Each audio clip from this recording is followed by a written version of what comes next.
Hey, everybody, welcome to the Rundown with Ramon podcast, where we interview amazing people like we have right in front of us today. So thank you all for being here. You can find amazing insight like this at zoneofgenius.com. Mike, thanks for joining me on the Rundown with Ramon podcast. I hope your day, I hope your family, I hope whoever or whatever's important to you is well on this day as we have this discussion. Welcome, Mike. Thank you so much, Ramon, for having me. I'm looking forward to the discussion. You're welcome, Mike. And could you give us your full name, your title, and who you work for?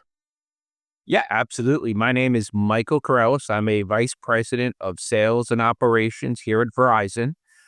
And I have domain expertise for Verizon within our solution architect space. So talking a lot about small businesses, cybersecurity, technology, and how best to utilize and deploy that to help scale businesses.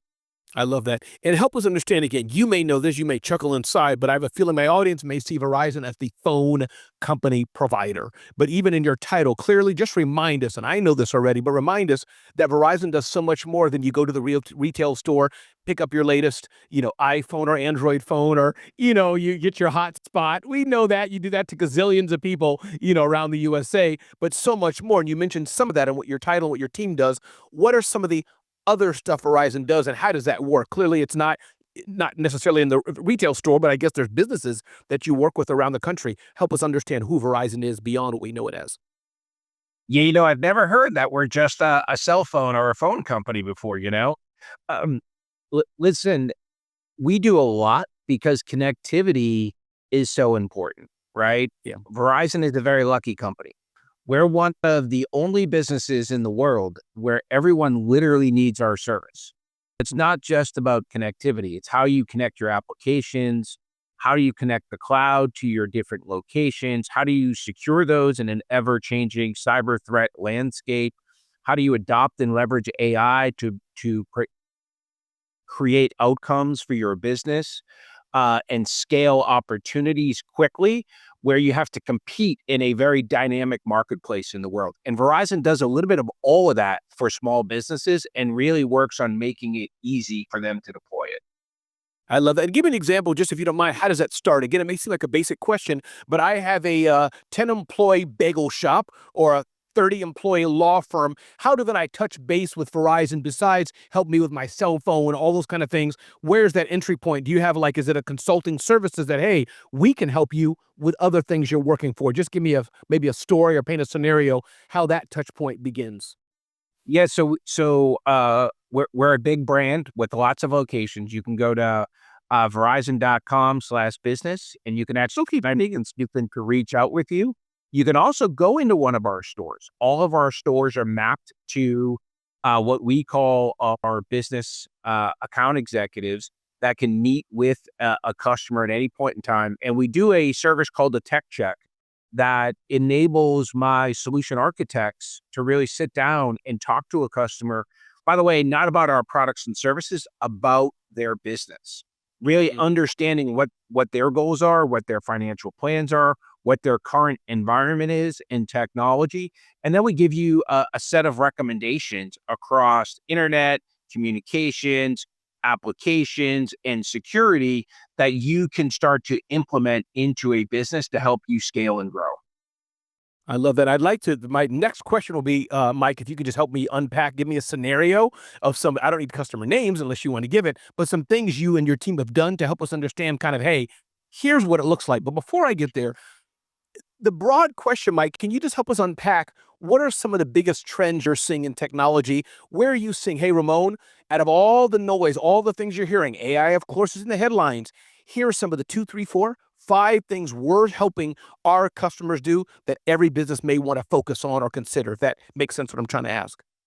Yeah, first, I like to start this conversation with a very simple comparison, right? If you've ever been on a treadmill in your life, right? Right now, the business landscape and tech landscape is a treadmill. And some folks are walking, some folks are running.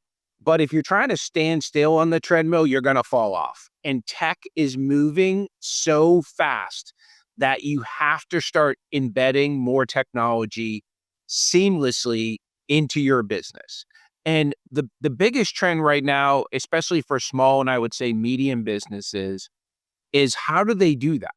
right? How do they take different functions within their business and put tech to augment that function and make it easier and transparent to their employees and their customers and deliver a world-class experience at a low cost, right? And you mentioned AI. Obviously, that is a great way to do that, right? So many companies are using bots, right? These are just, um, a lot of folks will call it agentic AI, but it's essentially a function underneath that learns over does work for you. So you can have a marketing bot, you can have a financial accounting bot, you can have different things that you can use. By the way, they still need humans, in my opinion, today to really make sure that the outcomes match your business, what you need to do, and are compliant and all that. But are really starting to adopt that more. And by the way, I'll give you an example. I had a customer the other day share with me proactively that they used an application to build their website. Instead of going out and bring someone at a high cost, Right. and what you'll hear a lot is prompt engineering, like you learn how to prompt what you're looking for into the tools. And essentially, with a handful of prompts in about 10 minutes, they recreated a new website and integrated their point of sale systems, and they're not tech savvy, right? So that's the type of technology that is out there today for people to quickly take action at a low cost in this environment. So I'll close this one with just, it's critically important that teams and businesses start using technology or you will fall behind. And the key to a small and medium business is to find a partner that can really work with you across the portfolio of your business, what you're trying to accomplish, and provide you an ability to make it seamless to your customers and your employees. So you never know technology is there. It has to be simple.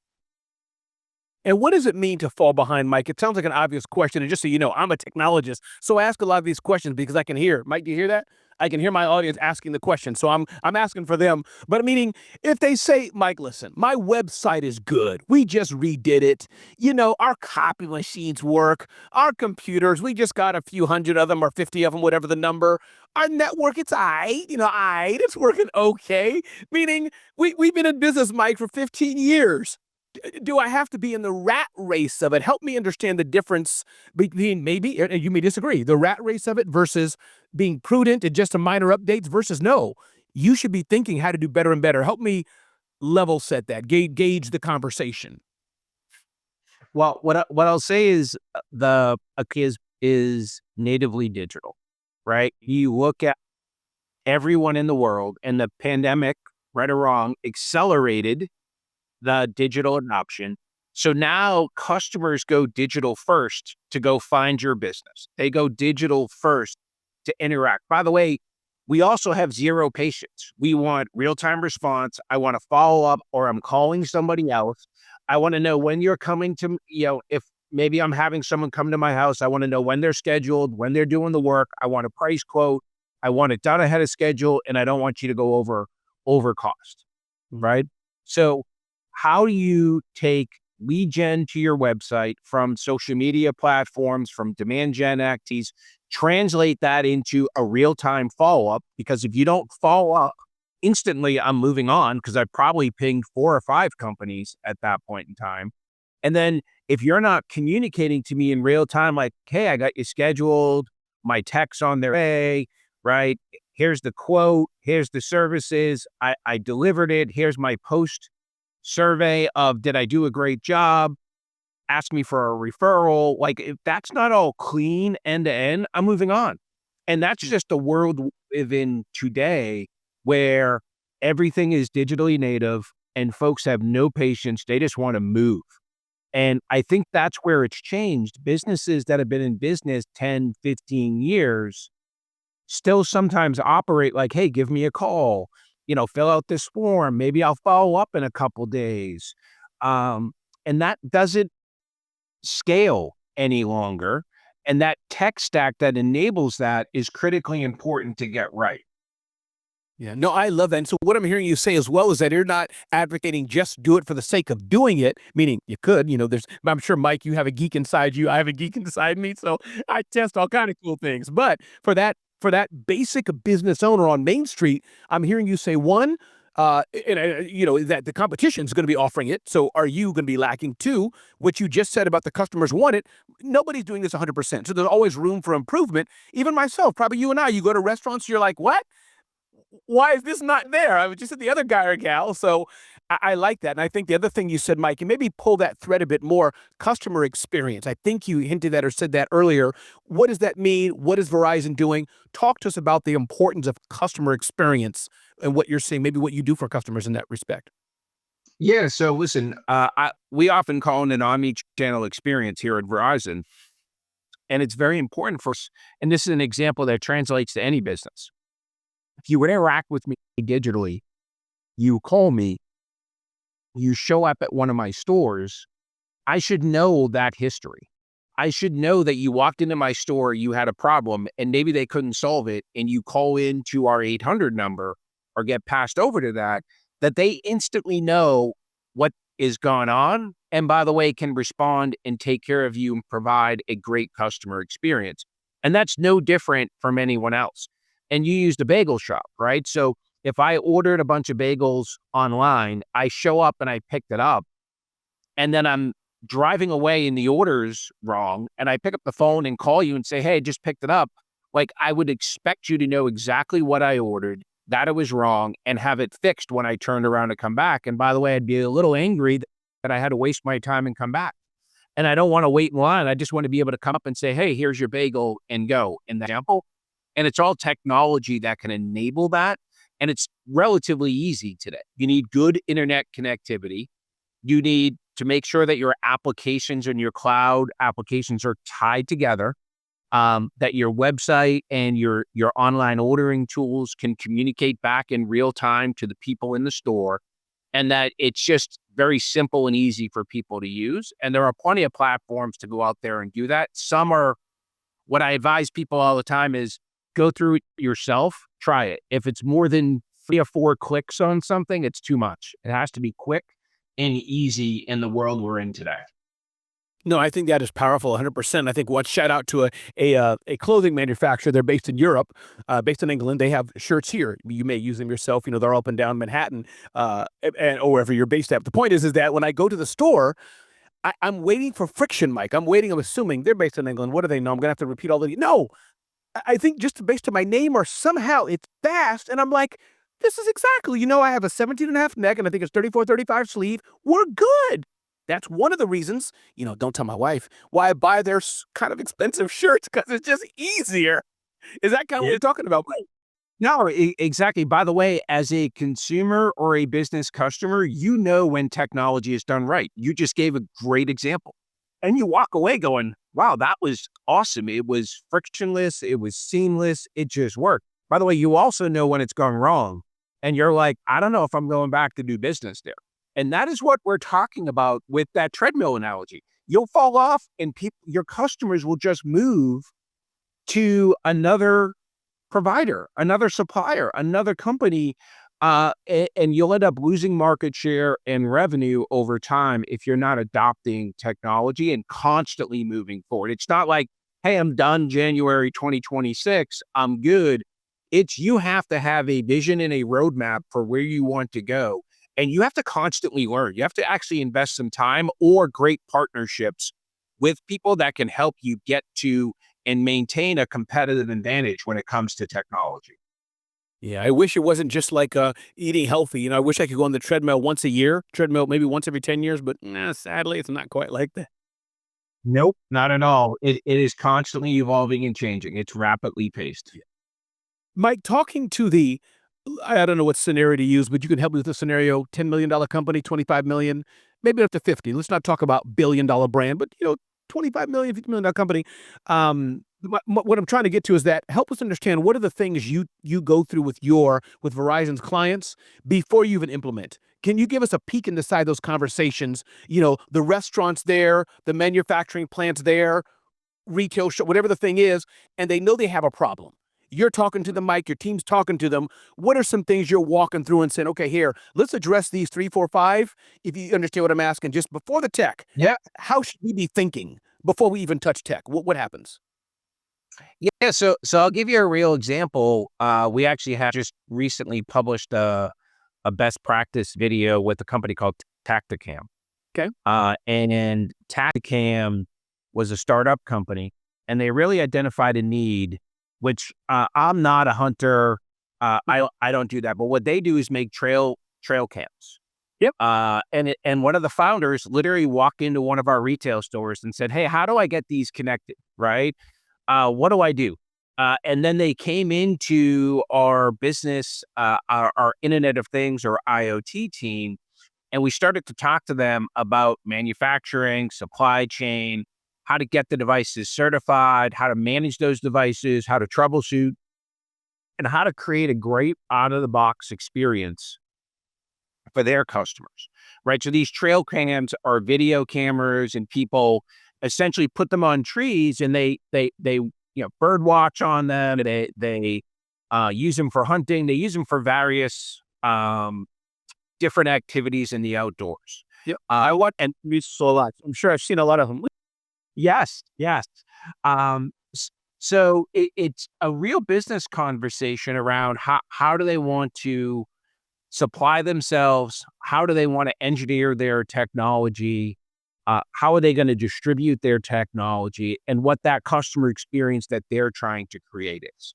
And then we've had multiple conversations with them around expanding their product portfolio. So they've moved into security services. They've moved into other services. So really great story of a business that started, 5, 6 years ago and has rapidly expanded with a great partnership in technology. So, just a great example of, sitting down, and they did a good job of identifying the market, identifying a need, and how to do it more simpler than anybody else in the market has, and making it easy for anyone to use their platform and technology. And then we work them to make that dream come true.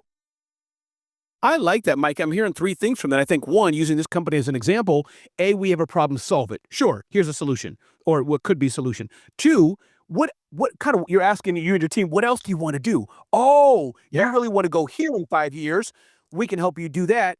And then I like the fact you're tying it all into, this is how you can help your customers. You already said it, but I'm just repeating what I'm hearing. Is that kind of, it wasn't just here's a solution, but let's pause. Where do you want to go? Is that what I'm hearing kind of as well? Yeah, 100%, because that's what a good partner does. It's not about solving a need today or selling an individual piece of technology. It's really understanding what a business's goals are, no matter what the size. You're a $1 trillion company, or you're a billion or a million, or you're doing your first million, right? It's really sitting down and saying, what is your plan, your strategy?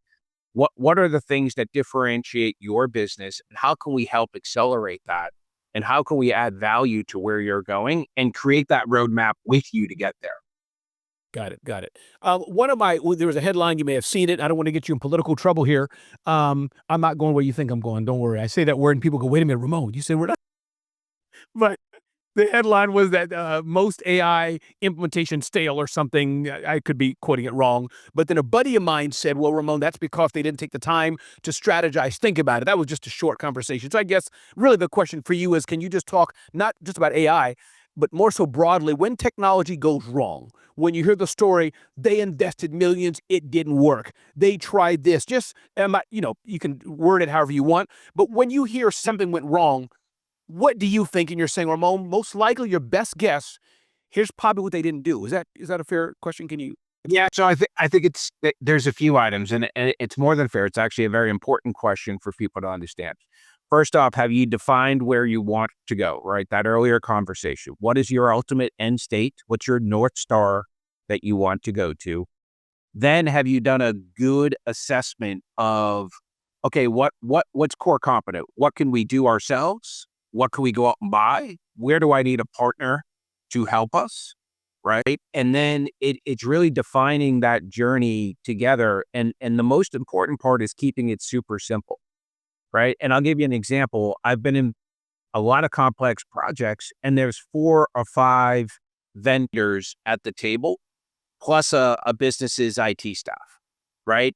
At that point in time, you got a lot of cooks in the kitchen working on something, and it gets extremely complex. And by the way, the finger pointing starts. Oh, that we delivered our part, they didn't deliver their and it becomes really challenging.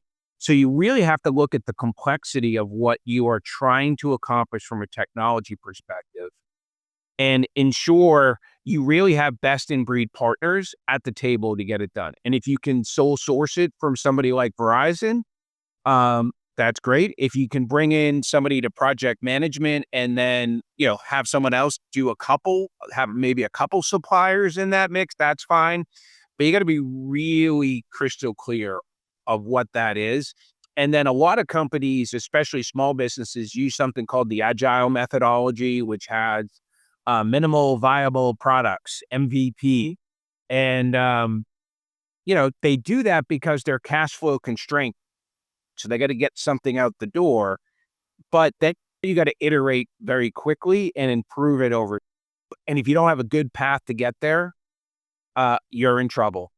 And if you're not monitoring your return on investment and what are the outcomes that you're creating in fiercely watching that, then you're not going to get the return that you need against the investment, technology, people, or resources. Yeah, no, that's powerful. No, thank you for that. And I think you're right. I think when the expectations are not done, we don't think about it. And the ROI is for sure most important. Curious, Mike, as well. Let's touch on AI as well. I don't think we can escape it. I'd be a terrible journalist or podcaster and talk about it. And again, there's no specific question. This is a conversation amongst two friends, Mike and Ramon, just giving some insight, and people can go for themselves. Go to Verizon, go find Mike or his team, and they'll help you on this. But my question for AI, ask you, Mike, even though I know you're biased, is AI a real thing? Is it working? Is it something that's really there?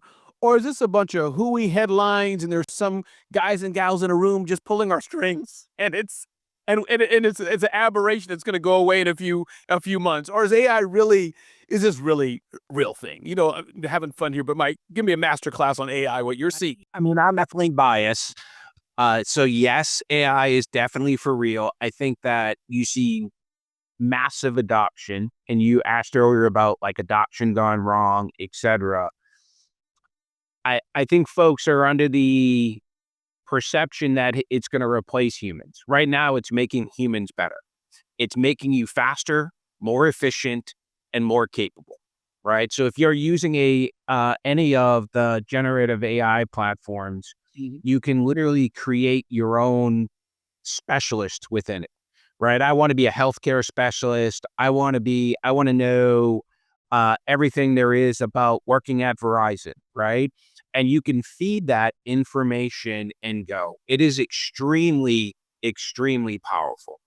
By the way, it's not just business, it's also human. So I give this example sometimes when I speak publicly. A few years ago, my son was having a eye surgery, and he has an issue where he was at risk of literally going blind. And I was rushed to the hospital on a Sunday with my son, and the doctor said literally, "Hey, if I'm out in 10 minutes, it means there was nothing I can do and your son is blind. If I'm longer, it's gone well." Well, that was the longest 10 minutes of my life waiting there. So I'm like, as a father, I'm sitting there and I'm saying, oh my God, like, what am I going to say to my son if I have to tell him he's blind? And what do you do? So I put it into a Gen AI platform and say, hey, what do I say to an 18-year-old boy who just went blind? And it gave me coaching, talk trap black, all this stuff. And I'm watching the clock, and I'm also saying, worst case scenario, I'm going to have to talk to my son about this and console him right now. So, and I share that story because AI has the ability for any human to get information that we're not experts on. And in that moment, I needed to be prepared to have a very serious conversation with my, a life-changing, horrible conversation with my son. And I had no idea how to do it. And, I was prepared. Thank God I didn't have to. He was fine. The surgery went well. He's doing very well, etc. But I like that example because it's more than just business. It's life. And this technology has the ability to help you plan vacations, plan your financials, plan college, plan so much more. And it's only going to get better over time, which is why if you follow the big AI companies, they're investing billions and trillions of dollars into the space. No, Mike, thank you for sharing that. And my story on that, thank you. I'm glad your son as well, and thank you for sharing the story. I love the human dimension. Mike and I are in tech, we're in business, doing what we got to do and earning a living and all the things, but it's our families. It's whoever we're going to give a hug or kiss to or pet whenever we're in the office. But my son is lives in Europe, and he's married to a lovely lady from Hungary. She's Hungarian, and her parents don't know English, and we don't know Hungarian. So they were at our house, and how do we talk? And they even came to church with us. And you probably know what's next. I fired up AI and got my computer, and my wife's more of a technology laggard, wonderful woman, but she's a bit slow resistant. She's like, "What do I do, Mike? I hear these two ladies 2 a.m." I'm like, how are people talking? Because I know both don't know AI fired up. So it's simple. We know this. Like, duh, boy, this is what it is. Yeah. And, and by the way, just like, a smartphone that didn't exist X amount of years ago, can you imagine your life without it? Because you do so much with it today as far as your life. AI becomes that. Will it just be embedded into everything that we do? Yeah. No, I love this. I want to give you, Mike, to give space for anything I didn't ask you today. But I think for me, what I'm getting in this conversation is and there's so many ways we can go, but customer experience, customer experience, customer experience. I think that's what people are going to expect. And you can't do everything in a day. I think number two, I like you said, partnerships, Mike. I'm a firm believer in doing what you can, but as a small business, but even those who are larger small businesses somebody asked me this today. I was being interviewed in a podcast, and they said, Ramon, what do you think about agencies or in-house? I said, agencies or outsource partners like Verizon all day. Focus what you do. So that's number two. Yeah. Get a good partner. I think number three, don't ignore it. This is real stuff, and somebody's going to outpace you if you don't. But Mike, anything I didn't ask, anything you wanted to touch on, feel free. I'll just add, security is such an important part of any tech stack you do. That's out there are real, and people don't always know that ransomware, et cetera, are coming. And AI actually also accelerates that. There are threat actors and bad folks out there using technology to try to get your company's information, your client information, and use it against you for a financial gain. Ransomware is still the number one threat that's out there. And oftentimes it is human error that creates it. It is a text message or an email. You click on a link, you fill in some wrong information.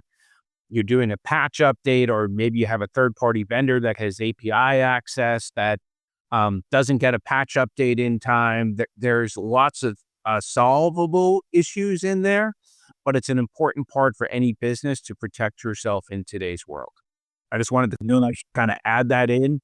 Even your mobile devices, your phones have more information than many of your laptops. So protecting these is as important as protecting your laptops and other devices.